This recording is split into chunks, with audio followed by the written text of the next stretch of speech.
যুক্তরাষ্ট্র ও ইরানের দ্বিতীয় দফার শান্তি আলোচনায় স্থবির হয়ে পড়তেই বিশ্ববাজারে আবারও জ্বলে উঠেছে তেলের দাম।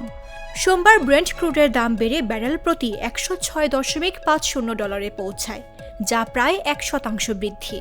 একই প্রবণতায় মার্কিন ওয়েস্ট টেক্সাস ইন্টারমিডিয়েট WTI তেলও বেড়ে দাঁড়িয়েছে $95.40। তেলের দামের এই অস্থিরতার মধ্যেও এশিয়ার শেয়ার বাজারে দেখা গেছে ভিন্ন চিত্র। জাপানের নিক্কেই 225 সূচক 1.5% এবং দক্ষিণ কোরিয়ার কসপি 2.3% বেড়ে বিনিয়োগকারীদের মধ্যে সাময়িক স্বস্তি ফিরিয়েছে। বিশ্লেষকরা বলছেন, বাজার এখন কেবল রাজনৈতিক আশ্বাস নয়, বরং বাস্তব ও দীর্ঘমেয়াদী সমঝোতার অপেক্ষায়।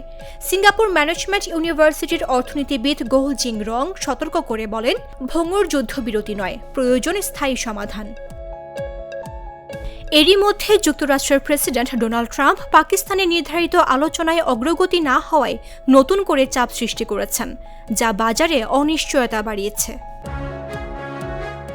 অন্যদিকে হরমুজ প্রণালীতে উত্তেজনা ও ইরান ইসরায়েল সংঘাত বৈশ্বিক জ্বালানি সরবরাহকে আরও ঝুঁকির মুখে ফেলেছে। বিশ্বের প্রায় 1/5 তেল ও LNG এই পথ দিয়েই পরিবাহিত হয়, যা এখন কার্যত সংকটে। ইরান বলছে, আঞ্চলিক নিরাপত্তা নিয়ে তারা আলোচনা চালাচ্ছে, তবে পরিস্থিতি এখনও অস্থির। ফলে বৈশ্বিক বাজারে তেলের দাম আরও বাড়ার আশঙ্কা থেকেই যাচ্ছে। নিউজ ডেস্ক, জাগো নিউজ।